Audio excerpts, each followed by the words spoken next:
अस्सलामुअलैकुम। शहर नंदियाल के तमाम मुसलमान भाइयों को और माँ बहनों को ईद मुबारक। ये वीडियो बात करने का अहम मकसद क्या है बोले तो, हम सुनते आते हैं ईद के दिन या बासी ईद के दिन हमारे नौजवान भाइयाँ कहीं बाहर जाकर दोस्तों के साथ में गाड़ी ओवर स्पीड जाके बहुत से एक्सीडेंट हम सुने भी हैं।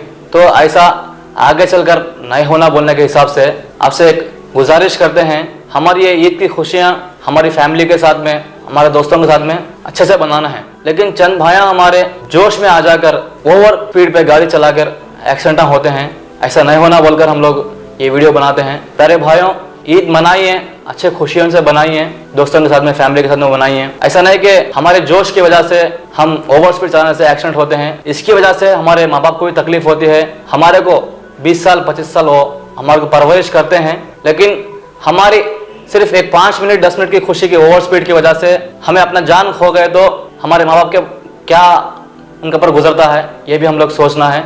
ईद आई बोलते हैं हम अरे फलाने जगह जाएंगे, संतरी रोड जाएंगे, नहीं तो वो वाटरफॉल के पास जाएंगे, वो नदी के पास जाएंगे, ऐसे बातें हम सुनते हैं। लेकिन हमारी फैमिली के साथ में हम ईद मनाने के लिए कोशिश करें। अब मैं आपसे सब लोगों से यही अपील करता हूँ कि हमारी ये ईद खुशी में होना है, ये खुशी हमारी गम में नहीं बदलना है बोले तो हमारी फैमिली के साथ में और हमारे गांव में हम लोग ईद मनाएंगे इंशाल्लाह।